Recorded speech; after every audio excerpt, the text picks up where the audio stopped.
Welcome into 2-for-1 Drafts. Austin Gayle here with Mike Renner in our new podcast setup. I kind of like it. Get to face you a little one-on-one. I feel like we're on a date a little bit. I hate it. You hate it. Yeah, I know you hate it. You've said that before. You didn't have to say it on the pod. But I mean, I do. I'm not going to lie to you guys. I'm not going to lie about my analysis, so I'm not going to lie about disliking So you're sitting. just an honest guy. I feel like I'm going to fall asleep in this chair, but that's fine. I'll bring the energy no matter what. Well, let's go ahead and run through what we're going to talk about today. We're going to go every bowl quarterback in college football and rank them by pro potential. Obviously, Trevor. Well, we're not going to go through all. Not going to just the top 10. Just the top 10. But I think what's interesting is you're going to start with Trevor Lawrence. That's kind of obvious. Whoa. But after that, fucking just give away the lead. Trevor Lawrence is obvious here, okay? But we're going to go through after that. I think there's some interesting names, specifically at number 10. I think he's the guy that could be a fake ID 2021. Start to look at him. Then we're also going to do our rolling rooks segment, but a little spin on this one. We're going to do a wide receiver special. Talk about where we would draft this year's rookie wide receivers, knowing what we know now. I'm sure A.J. Brown high on that list. Then lastly, we're going to finish with our blackout segment. Stop just giving these away, all right? We're going to do a little blackout segment here. We're going to bring up Drew pod. Lock, Duck Hodges, and J-Jaw. J-Jaw has been an absolute travesty so far this year. We'll get to it then. We'll get to it then. All right, well, let's just go ahead and dive to the bowl quarterback, starting with number 1, Trevor Lawrence of Clemson. Yes, he is number 1. It was a debate. There is a legitimate debate. That's how good Joe Burrow has been this year. But the thing is, Trevor Lawrence has never been bad. You know, Joe Burrow has been bad in the past in his college career. He got beat up by Dwayne Haskins. He wasn't great last year at LSU. Trevor Lawrence has never lost, in college football at this point. So it's hard to go against him. After what we saw from his true freshman going up against Alabama in the national championship game. And while Joe Burrow has some arm strength concerns, there's really not a thing about the quarterback position that Lawrence can't do and can't do well. 6'6", 220, can run as well. And over his game grades in his last 5 games are 85.1 passing grade, 92.0, 86.2, 81.7, and then 93.0 this past week in the conference championship game against Virginia. He's back. He's red hot, and I cannot wait for that Ohio State Clemson game. We'll preview it next week more in depth. But goddamn, Trevor Lawrence against Ohio State defense, that is must-see TV. That's probably the game I'm by far most excited for. Well, if it ends up being Clemson LSU, I'd be more excited for that one. But those of the upcoming playoff games, that one, I cannot wait. I'm pretty sure Trevor Lawrence in his high school career only lost 1 football game, and it was the last one, his last football game he lost, and he still hasn't lost at the collegiate level. That is insane. Yeah, that is insane. The guy was like a consensus number 1 overall recruit. Everyone sees him as this big star. This guy has never faced adversity, in my opinion. I think which is no red flags. He's gonna quit when he gets to the NFL. Exactly. He takes an L in the NFL. He'll literally double his loss total in like the last 5 years. Interesting prospect for him. What's your take on? So this year, I think in the beginning, some people were saying he kind of took a step back. He did. He made a handful of decisions that he didn't even make as a freshman in that Georgia Tech game and that Syracuse game. Just ugly picks to start off the year. But again, in his last 6 games, he hasn't thrown a pick. He hasn't thrown a turnover-worthy play even. So he hasn't even thrown a ball that could have been picked. Yeah. So he has been lights out. I think there was some of that, maybe jitters get it out the way, all this hype around him. He had, not as nearly as he had to have a whole offseason of people talking about him as, the GOAT, as the best quarterback prospect since Andrew Luck, since Elway, that sort of stuff. That hype can get in your head, and all of a sudden, you're pressing a little bit to be that guy right out the gate when he doesn't need to press. He's that guy, no matter what. So I do think what we've seen from the second half of the year, I'd be afraid if I'm Ohio State. That's all I'll say. Compare Trevor Lawrence and Joe Burrow for me. Obviously, Trevor Lawrence isn't going to be in the 2020 NFL draft, but what I'm interested in is how you view them as prospects. Because I know recently you said it's time to start talking about Joe Burrow as this best we've seen in a long time type of guy. Yeah, Burrow is accurate, more accurate than Lawrence at this point in their careers. Now, obviously, Burrow kind of flipped a switch over the course of the offseason. The accuracy really took a big leap, but he has shown more accuracy at this point, in my opinion, than Trevor Lawrence. The intermediate range, underneath, dude's ball placement is off the charts. Best ball placement we've seen in our 6 years of grade in college football, but Trevor Lawrence has a cannon. Joe Burrow, adequate enough arm strength, not a plus arm in the NFL by any means. Trevor Lawrence is going to be in that upper echelon of the Josh Allens of the world, the Aaron Rodgerses of just pure arm talent, can put it into any window you want. He has it. So that to me is the big difference, that why you're putting the Lawrence, one, being younger and producing at an earlier age, but 2, just Lawrence has that arm to where really the sky is the limit. There's nothing. The whole playbook is open to Trevor Lawrence. It's a good opportunity to go into our number 2 quarterback on the ranked by bowl or the bowl quarterbacks here, Joe Burrow, a 93.5 PFF passing grade so far this year. He has an opportunity in this next game, if not next 2 games, to even improve on that. He's been so impressive this year. 48 touchdowns, only 7 interceptions, 32 big time throws to just 9 turnover worthy plays. To compare to Trevor Lawrence, he has 29 big time throws, those highly graded throws in PFF system, and 11 turnover-worthy plays. Joe Burrow, I know you compared him to Trevor Lawrence. I think the biggest question, what everyone wants to know about Burrow, is how do you think he took this next step? What elevated his game? Hell if I know. I mean, like, if you knew, you'd be able to get a bunch of quarterbacks to do it. Like, it came out of nowhere. Like, it legitimately came out of nowhere. The biggest thing to me, though, if there could sort of boil it down to one thing, I think it's confidence. And it's something that, we talked about with Baker Mayfield this year. He didn't look nearly as confident as he did as a rookie. Like, confidence at the quarterback position, you have to trust basically where you're going with the football, that your protection is going to hold up. You have to be confident. And last year, he was not in the pocket. I think this year, completely different story. He steps into pretty much every throw. You did not see that last year.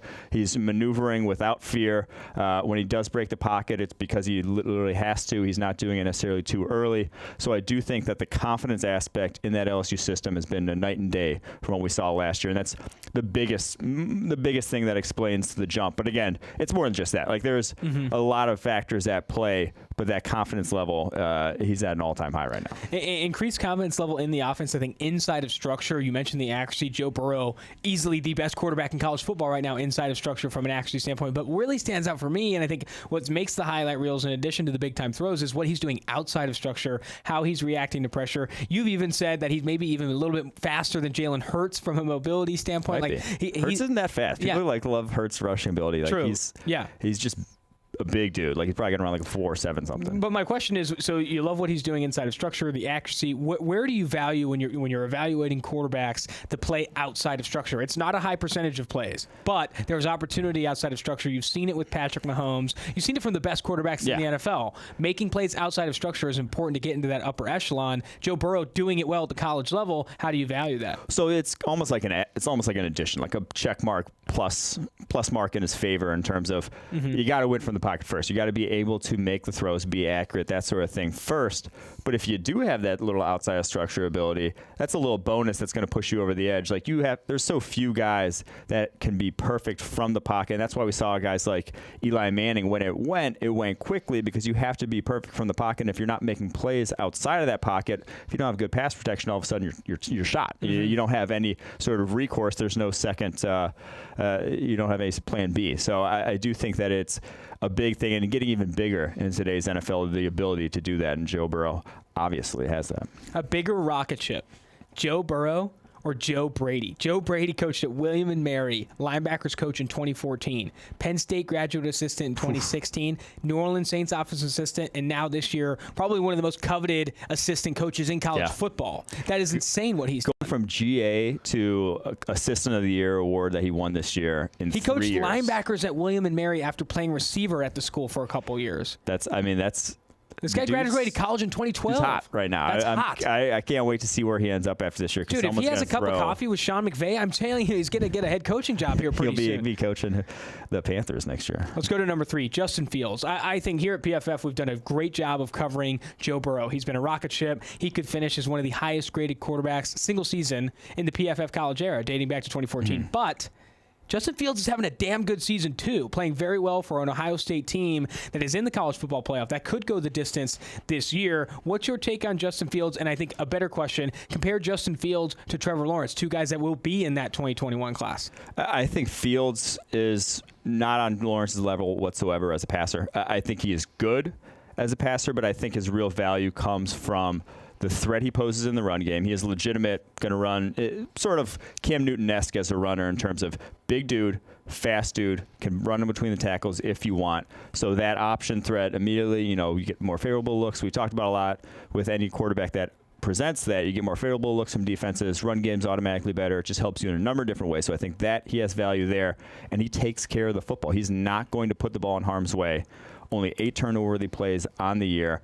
in his first year as a starter is, a really, really, really low number for anyone, especially a guy who's only in his first year as a starter. So I think he has that, and he has the arm as well. Like, he has good arm, not accuracy level wise on par with Lawrence or Burrow, but he's a talented guy. And for him to do this, like I said, in year one as a redshirt freshman, I guess he's probably a sophomore at this point. I don't know, whatever you want to classify him as, is pretty impressive. Mm-hmm. With Justin Fields, too, a 92.9 PFF passing grade, right behind Joe Burrow in that regard. I'm glad you mentioned the turnover-worthy plays, 30 big-time throws, 8 turnover-worthy plays. But what stands out to me, the number that stands out to me, 13.9 average depth of target. That's the third highest in college football. To be limited just 8 turnover-worthy plays when you're pushing the ball downfield like that, yes, his receivers are open. I think that offense does a good job of getting open receivers, but that's very impressive what he's doing down the field. Yeah, what he is he's operating in that offense so much differently than Dwayne Haskins did. Mm-hmm. Dwayne Haskins, remember, they would run a ton of screens, and he attacked the middle of the field, crossing routes. He would just pound crossing routes all day long in that offense. Justin Fields attacks way more with the go balls, way more with post routes down the field, and is, in my opinion, better than Haskins throwing down the field like that. So I think that's where sort of his strength is. Again, it's that run action, hit you over the top sort of offense that we've seen with guys like Cam Newton, with guys like Russell Wilson, have a lot of success with over the course of their careers. Mm-hmm. So for me, I want to hear you compare the two there. Justin Fields, Dwayne Haskins. Dwayne Haskins this year, I think, has taken steps over the recent weeks. I think he had his best game to date this past week with Terry McLaurin and company. It's not a great supporting cast in Washington. He hasn't had a ton of opportunities with the ones, but just looking at them as prospects, you see Justin Fields as the much better player. Prospect. Really? Much better prospect. Yes, I think if Haskins returned to school, there might have been a debate in terms of who's starting for them that year, because I think that's how good Fields is. Like, these top 3 guys are all very much, Burrow's locking in at number 1 this year, but then Lawrence number 1 next year, and Fields probably number 2. Like, that's how good these top 3 are as prospects. A great comparison for Fields and Dwayne Haskins, looking at 2018, 2019 combined, 93.0 PFF passing grade for Justin Fields, 84.9 for Dwayne Haskins in 2018. He just didn't have the downfield. The biggest difference is the turnover-worthy plays. 18 turnover-worthy plays for Dwayne Haskins, 8 to Justin Fields. Then you look at that average depth of target, over 4 yards lower for Dwayne Haskins, not necessarily pushing the ball downfield. I think that's very interesting. I think Justin Fields could be even better in year 2 with Ohio State next year. I think he's an interesting prospect to follow. Could be going toe-to-toe with Trevor Lawrence. I know he's the golden boy. He's got better hair. I get that. I've been in this room. You got better hair than me. That's where we're at. But you got a compliment on your haircut. I did. I did. So the 2 times a year I get a haircut, I do get compliments, which is interesting. I'll take that. Let's go to number 4, Justin Herbert, which I think is a pretty prolific name right now, because I think there's people that are very hot on Justin Herbert, see him as this like elite arm talent type of guy, think that he can make all the throws on the football field, the classic cliches. But the people that are low on him, I know you are slightly lower than some others, are low because of the stuff between the ears, what he's doing in these games, and not living up to expectation, not getting the job done when the job's on, or when the game's on the line. Yeah, I mean, you go back to even just his passing grade the past couple of years, 84.4 this year. Had the game where he disappears against, even though they won the game against Utah, only a 58.3 grade in the conference championship, 43.1 against Arizona State the couple weeks before that in that loss. Like, he has the games where that Joe Burrow hasn't had this year. The game where it's just like, in the tank, what the hell's going on? Why is he playing so poorly? Now, he doesn't have a great receiving talent, nowhere near what Joe Burrow has at LSU, but you can't go to that level of play. You can't be that bad at your worst, because I think those games only come more often once you get to the NFL.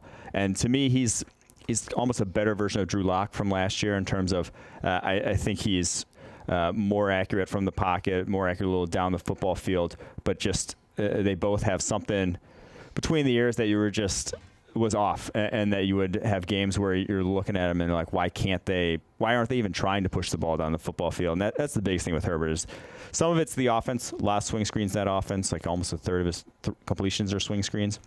But some of it's also just when he has, in the second half, when he needs to make a play down the football field, he doesn't know what's a good chance to take with the football and where to go with it. And that's something you have to, that almost intrinsic ability is something you have to have in the NFL. So, yes, I put him at 4. he might be still falling down our list here. Really? And it's that inconsistency that really does it. 5 games with an under 70.0 PFF passing grade. He also has 4 games with multiple turnover-worthy plays. Look at that Arizona State game. 6 turnover-worthy plays against Arizona State in a big game, a must-win game for Oregon if they're trying to chase, a college, football championship. And what's interesting with him is I think people talk about him in high regard, but I haven't heard a good player comp for him. Do you see a comp for Justin Herbert, a guy with all this talent in the world that maybe struggles a bit on that intrinsic know when I need to step up to the plate, know when I need to take a risk and win here? It's difficult. That's a good question. I'm trying to think of who I even put for him in the draft guide, because I did give comps in the preseason draft guide. I put Derek Anderson for him. Really? That's oh my gosh! Talk about body. Talk about inconsistent. Derek Anderson had like that one year where everyone was really exciting. Yeah. Not a great comp. I mean, if that's your comp, that's his his pro potential, not great. But no, there's a tough one to put on him because he's unique from that perspective in terms of like he's got the arm of Josh Allen, but I think he's even more accurate than Josh Allen. I think he has better arm talent than Josh Allen.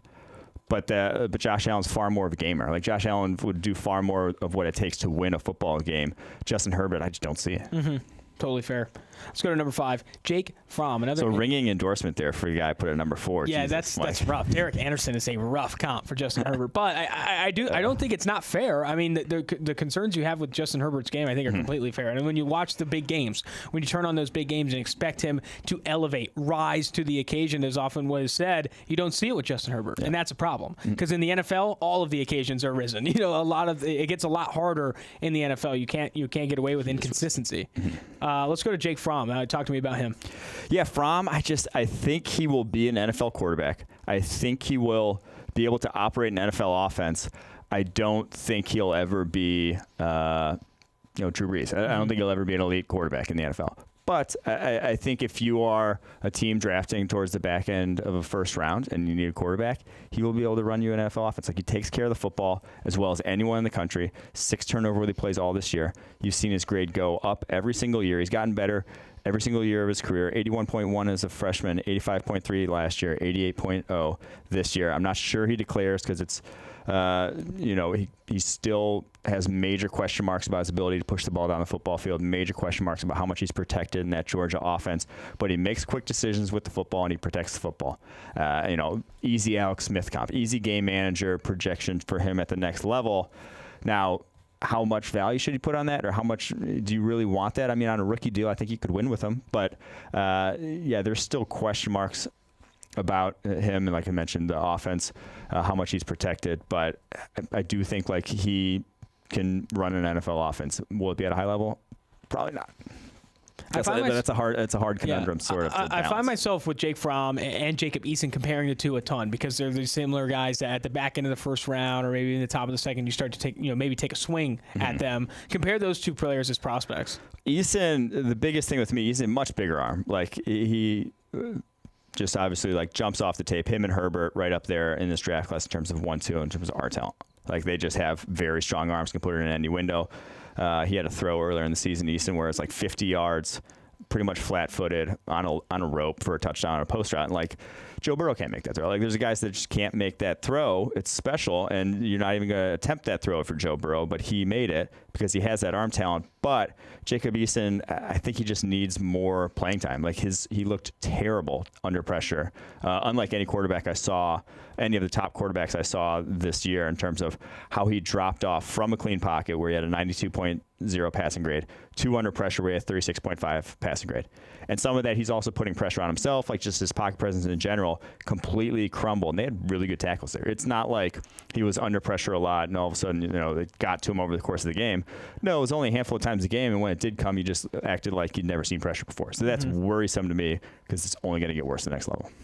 That under pressure stat is what really surprised me every time. When you look at that, like that drop off is insane. He ranks 68th in the country in PFF passing grade under pressure, on par with some group of 5 guys, some really bad guys. It's not even just grade. Like he wasn't completing passes, 35.6 completion percentage, 4.4 yards per attempt. It's not like he's just making bad decisions with football. He's not making anything good with football. So I think that's a good opportunity too to talk about just pressured quarterback performance, how you evaluate that, and how you factor that in, prioritize it in that evaluation, because pressured pocket performance is volatile. It goes up and down every year. Also, it's on a smaller percentage of plays compared to clean pocket passing performance. I think we've talked about this in the past, but here, my take on it is you can't completely collapse under pressure. Yes. You can play poorly. It's how you react. Exactly. You can play poorly under pressure. You can take a step back under pressure, but you can't completely collapse in the form of taking way more sacks. Like your sack to pressure rate can't be super high, and also you can't turn the ball over. You can play poorly under pressure. You don't necessarily have to complete all of your passes, but don't put the ball in harm's way. That's where I see it, really. Yeah, so if you ask the analytics guys,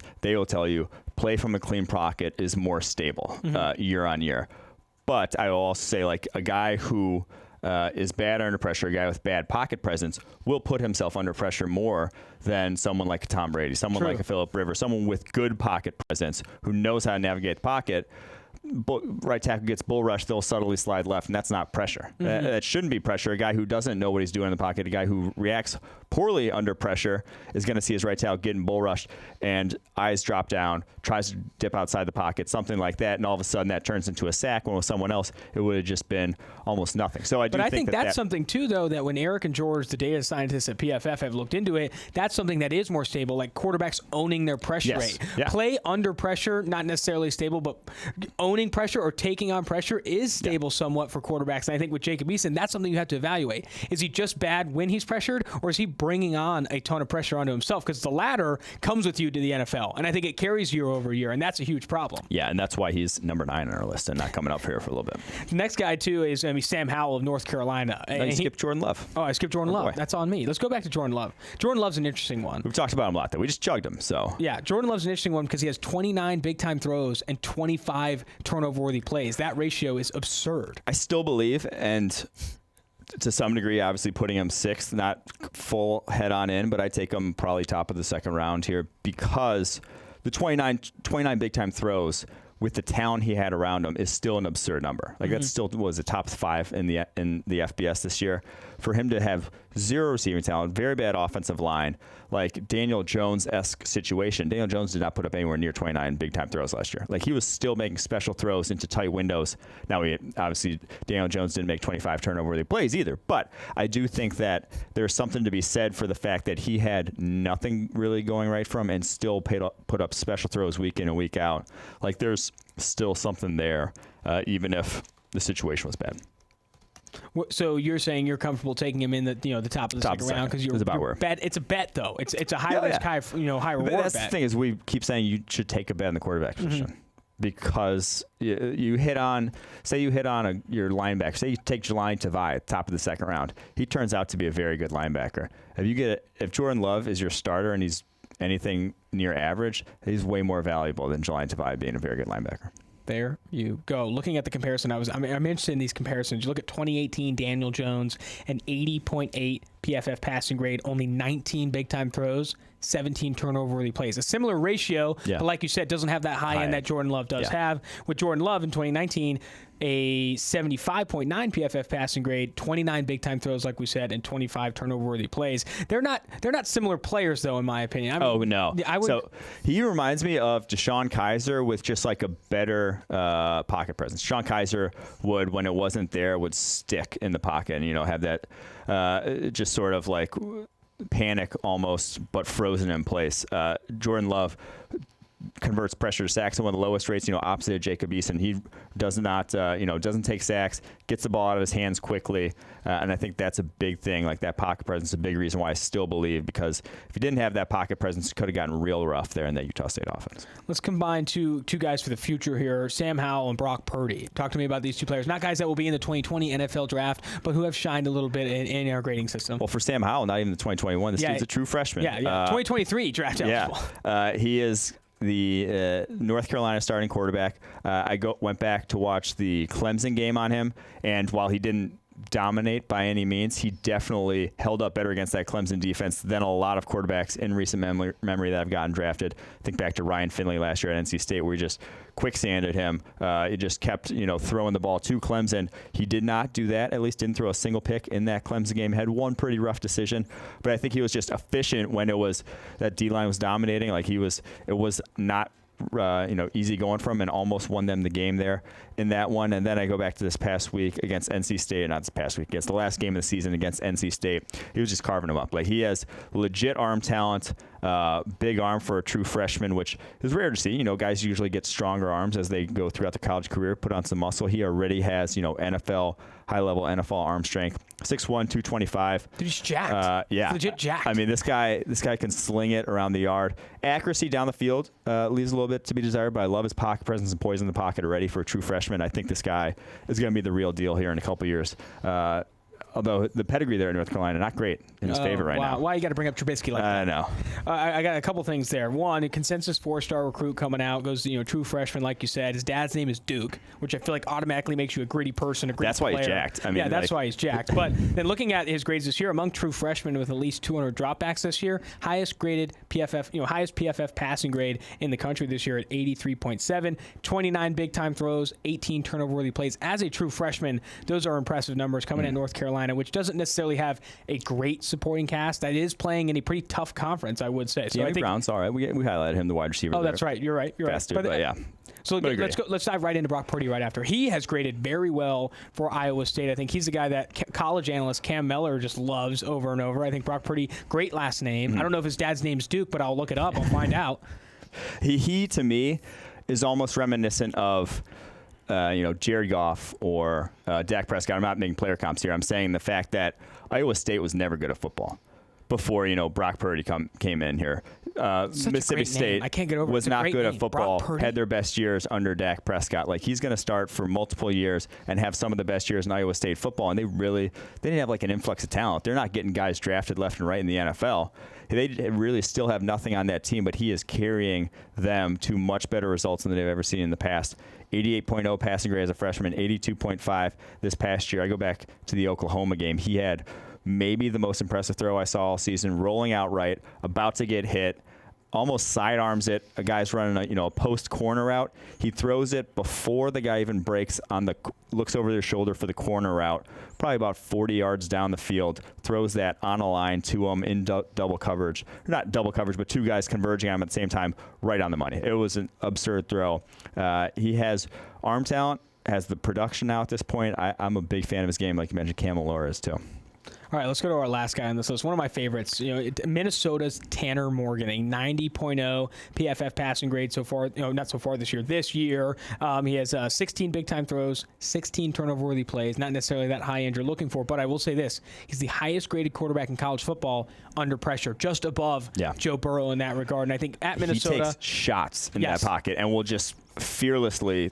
Not almost like I'm not sure if he doesn't see it coming. I don't think he does, because he has, in my opinion, fairly good pocket presence, fairly good sort of sixth sense of when to get rid of it. But he will just step into a throw knowing he's going to get rocked and still put it on the money.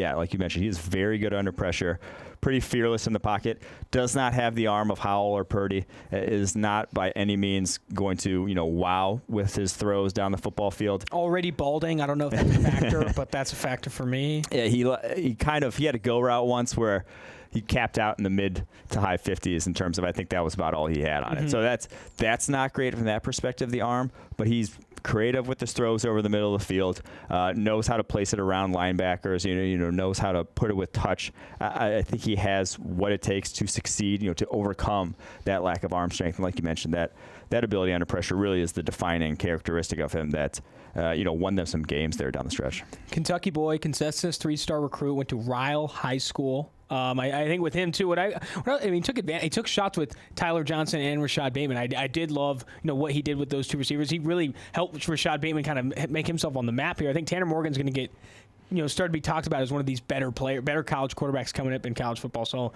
I'm definitely looking forward to hearing the narratives pushed with him. It's going to be Brock Purdy, Sam Howell, Tanner Morgan. These are the guys right below, obviously, Trevor Lawrence and Justin Fields that you'll hear in that range. So it's exciting. But that's going to do it for the bowl quarterbacks ranked by Pro Potential. It was a lot of fun. I really like your takes. I like the comparisons there. You did a great job. Couple guys that aren't on that list that, could have been. Dylan Gabriel, UCF. He was the highest graded freshman in the country this past year. Whoa, highest graded PFF passing grade, though. Passing Howell. Grade. Second. Okay. Is, but is Gabriel had Gabriel. the overall because of his running ability. Jamie Newman of Wake Forest, who we've checked in at 12th. We had Sam Ellinger outside the top 10, somewhere down at 17th. We had Anthony Gordon down at 20th. I want to hear more on Anthony Gordon. Jalen Hurts at 14th. Can we talk about Anthony Gordon? I think I love Anthony. I love this Washington State offense. I love Aesop Winston Jr. It's a fun to watch offense. And I think with that being said, when you watch those games, it's so fun to watch that it gets these guys excited about Anthony Gordon as a prospect. Gardner Minshew's mustache looks a little bit better after you watch Anthony Gordon's tape. Why? Now tell me this. Why, with all of that production, are you hesitant on Anthony Gordon as a prospect? Well, one, the Utah game was one of the worst games I've seen from quarterback all year. Wow. Like, he was just throwing to stationary Do you want me to grab the body bag, or did you bring it with you? It was just, I mean, it was not, there were picks in that game where guys didn't move on defense, so you just never saw them. So he had something like 7 turnover plays in that game alone. Then you go to the Washington game at the end of the season. That was bad too. He just, against better defenses. Now, they do put it all on the quarterback's shoulders there. It's a good offense for breed. When a guy has to pass every single down of every single game, it's going to breed, you're going to sink or swim. I think that's a good breeding ground for NFL type of quarterbacks, but I still didn't see it in terms of the decision making. Maybe I'm wrong, but finished with an 81.6 grade. That's why he's 20th on our board here. Better question. Anthony Gordon, I get why you don't like him. I understand that. But imagine a good quarterback, one of these, Tua Tagovailoa, Justin Fields type in a Washington State offense. Do you see it just being insane? I think so. Although at the same time, it's like they're still limited by receiving talent. You can only have one Aesop Winston. Are you serious right now? Aesop Winston I just Jr. said they can only have one. That's true. If you cloned Aesop. I understand Which that. apparently there's another guy named Aesop because he's junior. But that's his dad. It's not another guy. You don't have to bring him up like that. Let's move forward off Washington State. I feel like we bring him up every podcast, and I feel at a certain point we have to stop. Go Cougs. But we're going to dive into our next segment here, our Rolling Rook segment, with a specialization on the rookie receivers, how we redraft them, knowing what we know. But before we do that, I got to bring up our guys here. Proper Cloth, our sponsors. Not wearing the shirt right now, but I do love that shirt I do have from them. I'm getting a couple more as well. I just can't stop. I think the biggest thing with Proper Cloth, in my opinion, is that they do such a good job of allowing you to pick your style, pick your fit, and pick your design and customize these things with relative ease. I hate shopping. My girlfriend's like, you want to go to Target? I'd say, I'd rather not. I just would never do it. And it's like they measure you based off of, just other shirts or other things you wear. I don't want to have some guy measuring me in the store. That's not my idea of, I've had to have multiple shirts taken in because I ordered them online because I didn't want to go to a store. And also, so I'm going to get back on my rant here about hating shopping. Yeah. Going into a store where you're going to buy clothes and there are these people like seeking out commission and they're like, oh, do you like shoes? You want to get some shoes? And I'm like, please stop. I can't handle this already. And now you're already attacking me. Makes me nervous. Proper Cloth, all online, baby. You get to pick all your stuff there and find some custom shirts. And they have offices in the United States to where if a shirt doesn't fit, send it back. They get it right. Perfect fit. Proper Cloth. But yeah, like I said, you go to propercloth.com right now /PFF today. You can save $20 on a shirt using promo code PFF20. The shirts start at $80. It gets up from there. You can monogram them. I mean, there's a lot of exciting stuff on propercloth.com, but I definitely recommend hitting it up.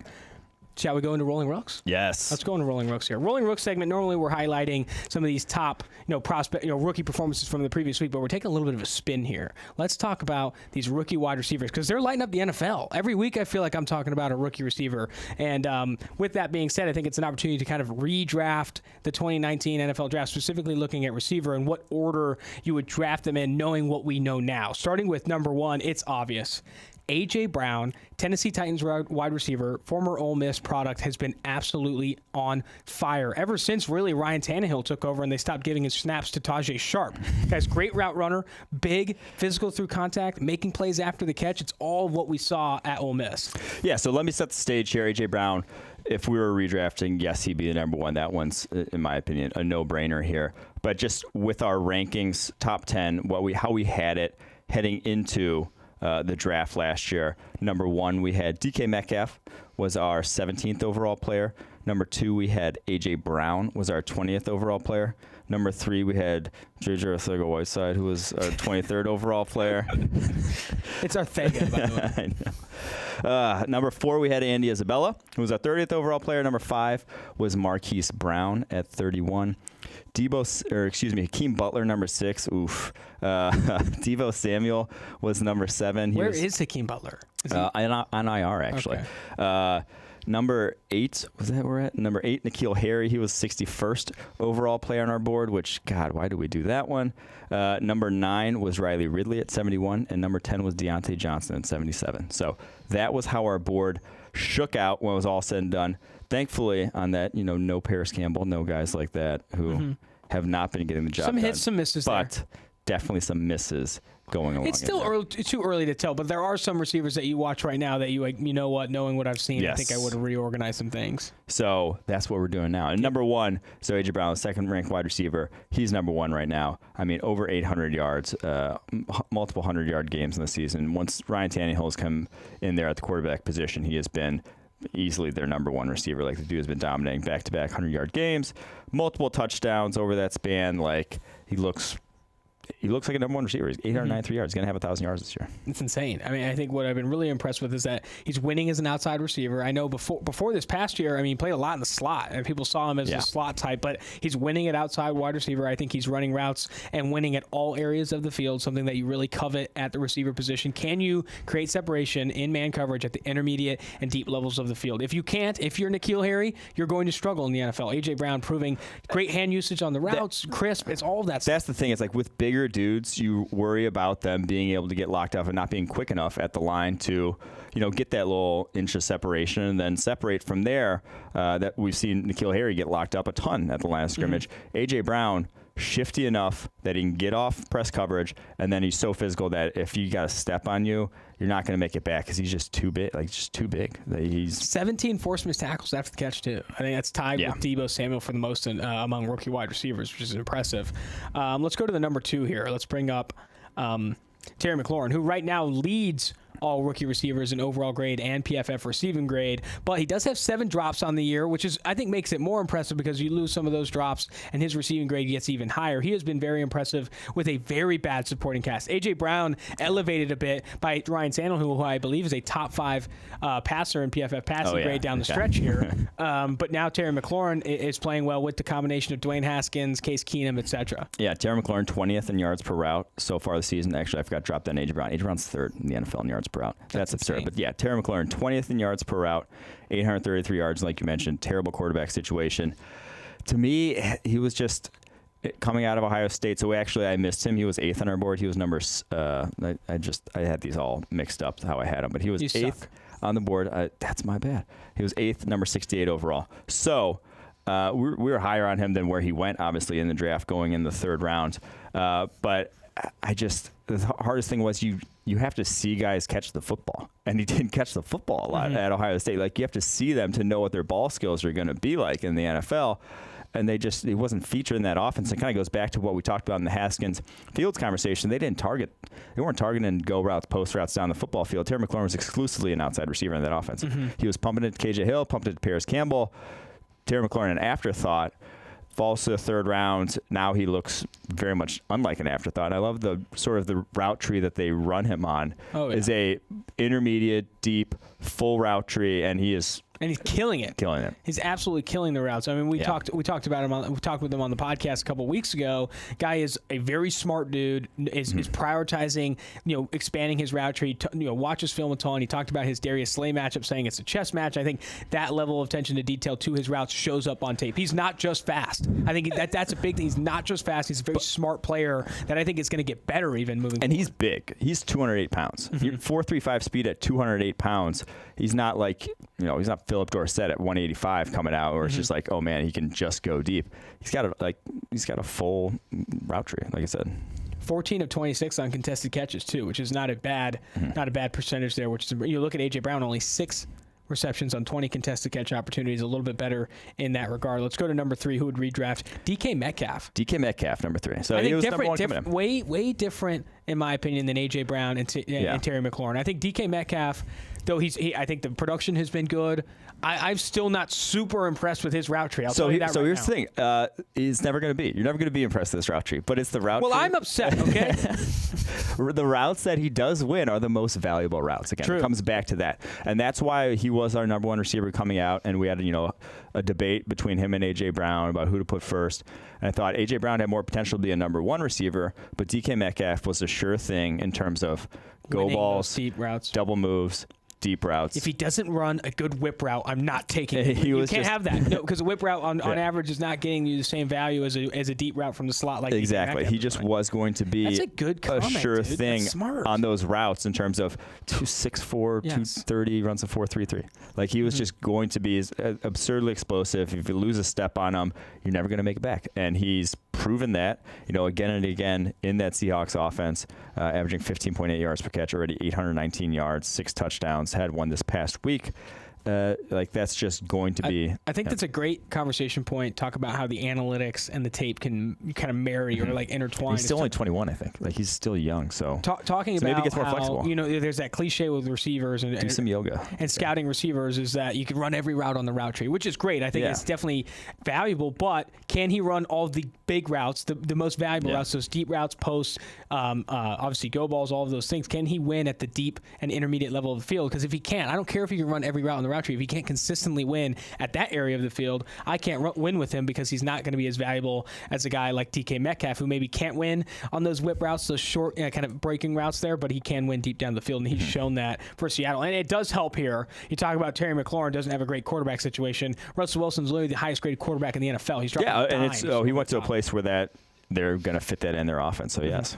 Let's go to Marquise Brown at number 4. He hasn't, since that week 1 game where he just torched everybody, he hasn't had a ton of splash plays, but he's catching a ton of touchdowns. And I think you still see it when you watch the tape, you turn it on, this guy can create separation at an elite level. Yes. I think in the Baltimore Ravens offense, they don't funnel targets to the receivers a ton. They hammer tight ends and and things like that. But I think Marquise Brown, at least from a tape standpoint and the limited plays he has without the ball, he's been impressive. Exactly. He's averaging more yards per route than Terry McLaurin right now. He's 17th in the NFL in yards per route. Like they don't pass a lot. Talk about winning the valuable routes. Marquise Brown can just completely blow you away. Oh, yeah, for sure. And he's, 43 catches, 563 yards, 70.5% of his targets he's caught. So that's a good number. And also 8 broken tackles after the catch, also a very good number. Like he has translated to the NFL. People were worried, he's 160 whatever pounds he weighed at the combine because he had just had surgery. No, now he's up to 170. His game has translated to the NFL.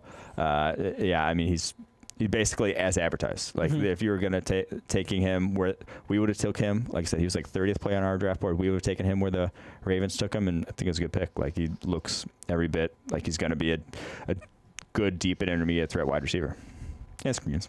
Let's go to number 5, Deebo Samuel. I think he's an interesting player largely because his usage is a little bit different than some of the guys we've mentioned. Just a 7.6 average depth of target. He's targeted more near the line of scrimmage than Terry McLaurin, DK Metcalf, etc. But he's getting the job done after the catch, averaging 8.2 yards after the catch per reception, 17 forced missed tackles.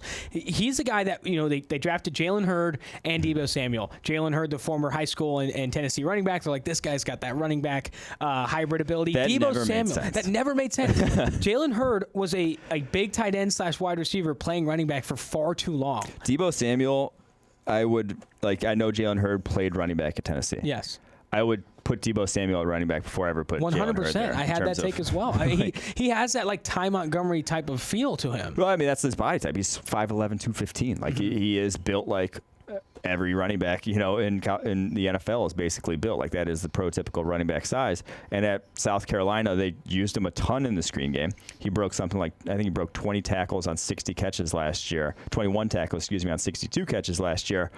He's just always been absurdly good after the catch, 18 on 59 catches back in 2016. That's been his calling card. And I don't know why they double drafted, but maybe it's like draft 2 to make sure you get 1. They definitely got 1 in Deebo Samuel. He is great in that sort of role where just get the ball in his hands and he will make something happen. Drops have been a little bit of an issue. 10 drops on the year, but they were an issue in college though. Yeah, exactly. I don't see them as an ongoing problem. 5 of 10 on contested catch situations. Again, I'm in love with his versatility. I mean, he can run all of the short and intermediate routes you need from a receiver to get open underneath that can do damage after the catch. Deebo Samuel does that and then some. And that's what, if you you have a guy that's very good after the catch, I think having a guy that also can create separation at that level of the field is very important because you don't need to force him screens. So here's an example. N'Keal Harry, great after the catch. Forces missed tackles, can do things after the catch, but he's not great running slants. Like, you can't get him even open 4 or 5 yards down the football field. So. You can with Deebo Samuel, and then guess what? He's already 10 yards down the football field when he has to break his first missed tackle. That's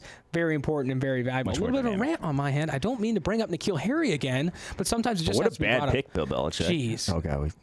We just damaged Bill Belichick. All right, let's go to number 6. We both love this guy coming out. I mean, I think you texted me first saying, dude, watch Deontay Johnson of Toledo. My biggest regret in the draft board was that I still let Steve only put him at, 70?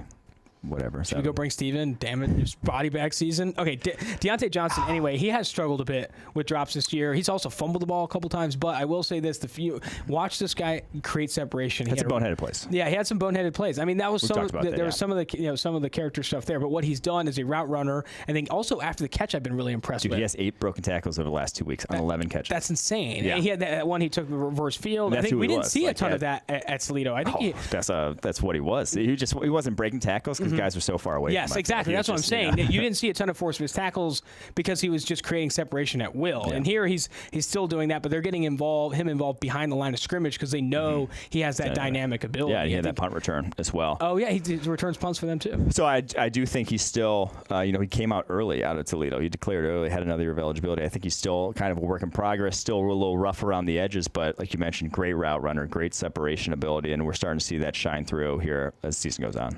I'd be interested to talk to some veteran corners about how they're going against Deontay Johnson because I think they've shown did a nice rep against Tre'Davious White, which is good. I'd be interested to see because I mean he's an older guy too, 24 years old.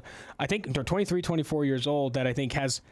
Needs to get kind of good in a hurry, but I think he's getting better every week. That forced missed tackle ability, very impressed with as well. Let's go to Mecole Hardman, the next guy on the list here. He leads all rookie receivers in yards after the catch per reception on a smaller sample size, though. This guy, similar to Marquise Brown, is a firework and a guy that can really stretch the field, explosive play waiting to happen. And also similar to DK Metcalf, he went to the perfect situation in terms of usage. Like he's still not the next Tyreek Hill. He's not. He was never that. He's not quite. And yeah, he's still not in terms of like ball tracking down the football field, not perfect. He's not great at that. Only 25 catches all year, but averaging 20.3 yards per catch.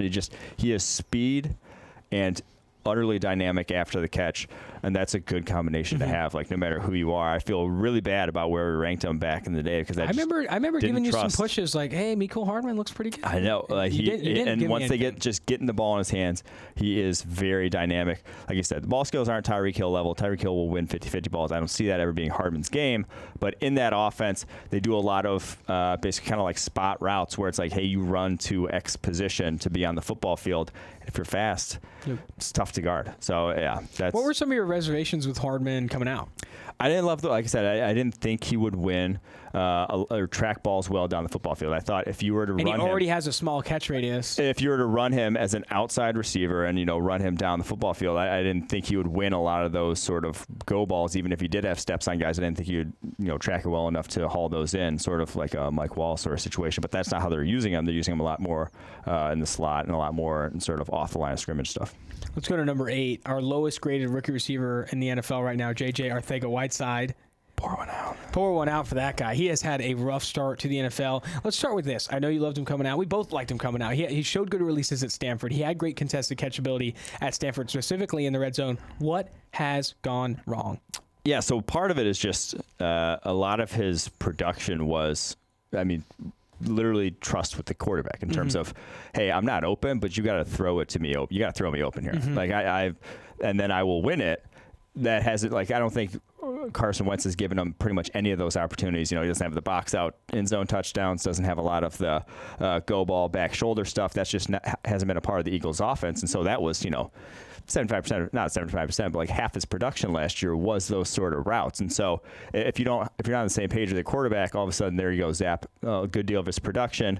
Obviously Carson Wentz not playing great football here down the stretch himself, but Arcega-Whiteside, I think even when he has had a few contested situations, has not been good. Not on the same page. Had, a crossing route where he's not hitting his landmarks, things like that. I think you see a lot of rookie mistakes from him. I still, when I watch him, in one-on-one sort of situations, there's still nice, clean release sometimes the outside where he's not getting targeted. Like, you still see the skill set there. He's definitely just hitting some of those rookie sort of just adjustments to the offense. But you expect him maybe in year 2, year 3 to get better and potentially start to build that confidence with Carson Wentz or whoever. Yeah, like I said, he's still getting good release at the line of scrimmage. He's not Nelson Aguilar by any means in terms of the mistakes he is making at this point in his career. So I can't. Every time I hear Nelson Aguilar, I think of that video with the guy catching babies or whatever. That's just too good. All right, Darius Slayton. This is a guy that I don't even think we had anywhere near the top of our boards coming out, but he has played very well in New York, which I would even call a not ideal quarterback situation. Yeah. But he's done a very good job. But he was the number 1 also there for to month. He has the volume, the target volume there. But what I've been impressed with most is his ability to win down the football field. He wins at the line of scrimmage. He's fast enough to get open deep, and he's tracking the ball well. Yeah, that's the thing is I didn't see him running a full route tree. Obviously, not a lot of people did either because he's a 5th rounder. But I know he was athletic. I know he was fast, but his production deep wasn't great even at Auburn. And like I said, I didn't think he ran a lot of routes great, and I think that's been very different. Like his vertical route tree has been much better than we saw last year at Auburn. I still don't think the full route tree. He's run either basically slants. A lot of his production slants or goes, or double move goes, stuff like that has been a lot of his production. So still a little bit limited. That's why I have J.J. Arcega-Whiteside still ahead of him. Still believe the priors still matter. I'm going to go with Arcega. And then but 9th, he's moved way up since, just in terms of what I've seen from this year compared to pre-draft rankings. Speaking of priors matter, Andy Isabella at number 10, yes. 9 receptions for 140 yards, 4 first downs, 3 forced missed tackles after the catch, and a touchdown. He has just not had the opportunity, but you still believe in him as a prospect. He just needs to see the football field. Why do you think the Cardinals are not letting him? It's not like they have a host of receiving talent above him. I mean, they're playing Kendall Sheffield and random guys above him. Andy Isabella not seeing the football field. Why? Yeah, it's odd because, and when he does see the football field, they're almost using him as like a gimmick player in like a Paris Campbell-esque role, when I didn't even think that was him. Like, I didn't think he was super dynamic with the ball in his hands. Like, he's very fast. And if he has a straight line, he will, beat you to the spot.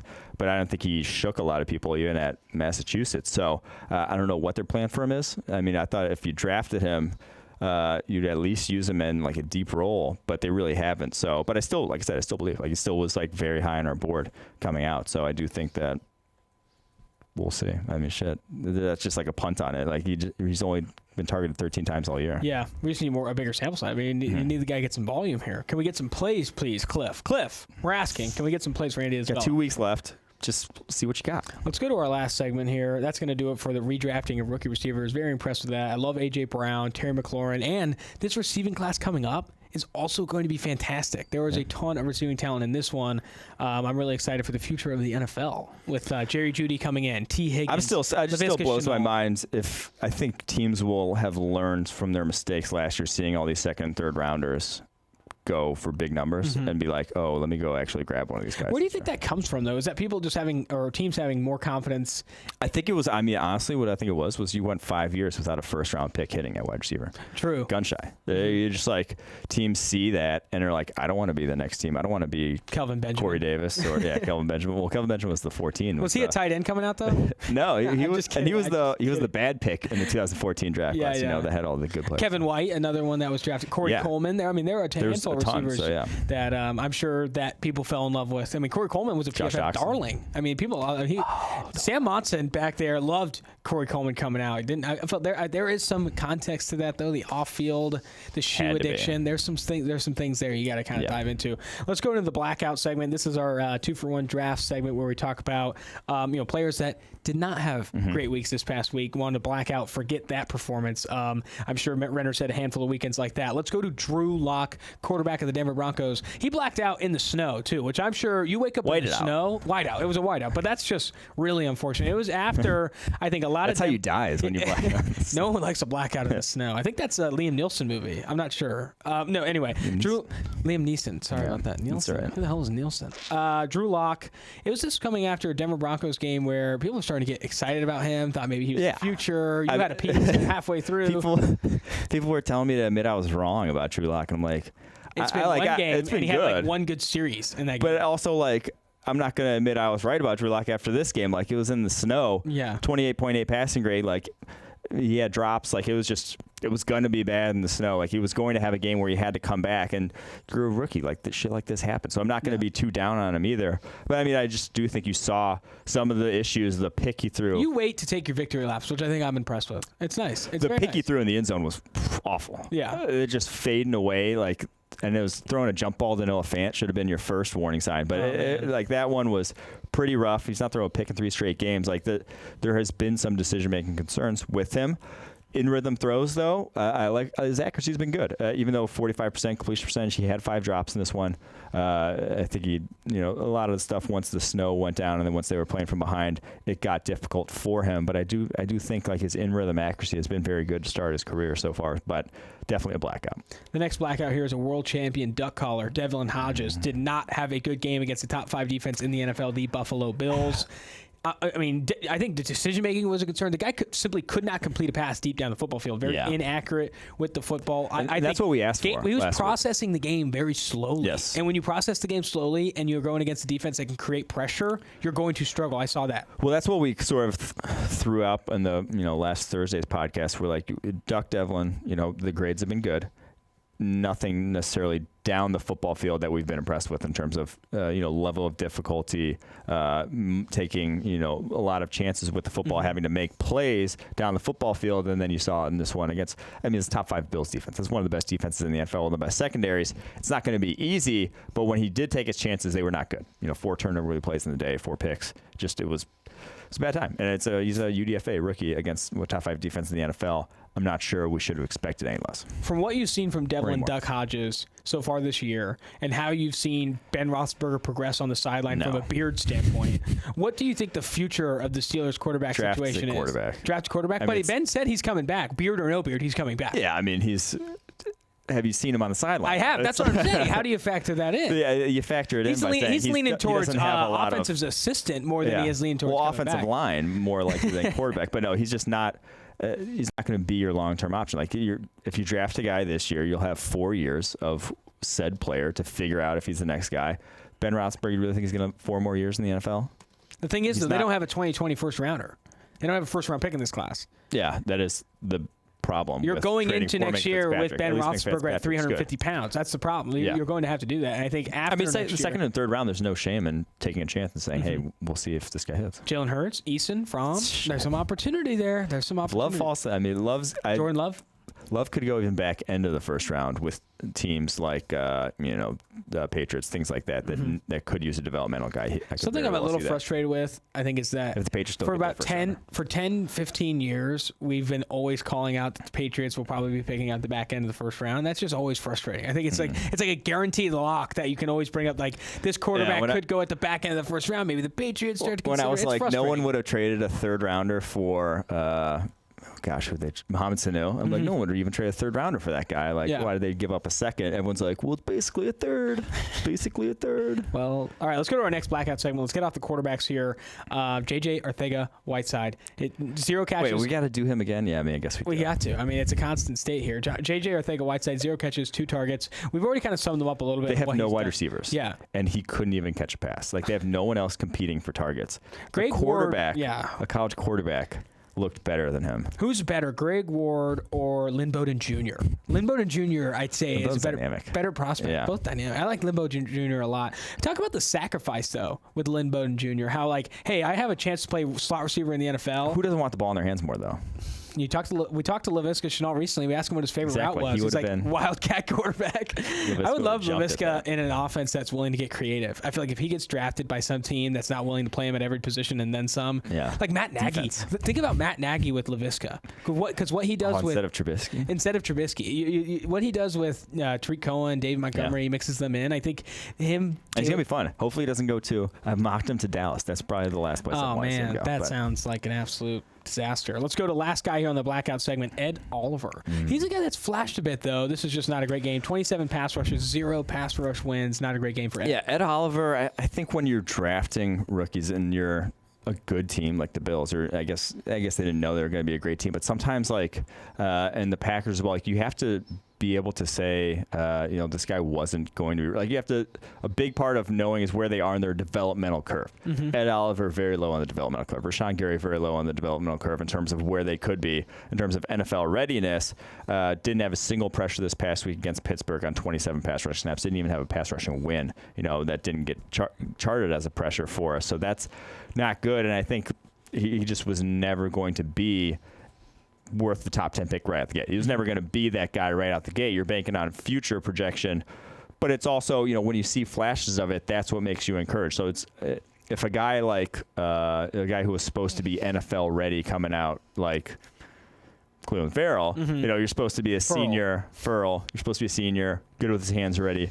And then he's not good, you worry about a guy like that much more than a guy like Ed Oliver. He played very good against the run this past week, Cleveland Farrell. I think they might have drafted a very good run defender, or potentially good run defender in the top 5, which I think he's probably 20 years ago, that's a good pick. We had him as a top 50 player, which says we think he's going to be solid. I'm really looking forward to this year, us on the live draft show, PFF. We're going to do that again, and I think getting us involved here, the 2-4-1 drafts, bring that to the mix, reacting live to those picks. Definitely tune in when that comes. I know it's a little ways away, but we're excited. We're also going to be down at the Senior Bowl, 2-for-1 drafts at the Senior Bowl, which will be very exciting. We're going to bring our podcast producer, Mike Quinn, with us, who is an awesome dude. Very good guy. Funny dude. That's going to do it for 2-for-1 drafts, brought to you by our friends at Western and Southern. Remember, you can find us on Spotify, Apple Podcasts, and Stitcher, but we're also on YouTube Tuesdays and Thursdays. Thanks again. This is Austin, Mike, 2-for-1 drafts. You want to get rid of me and get back to more great PFF YouTube content? All you have to do is push that button right there and subscribe. Thanks for watching.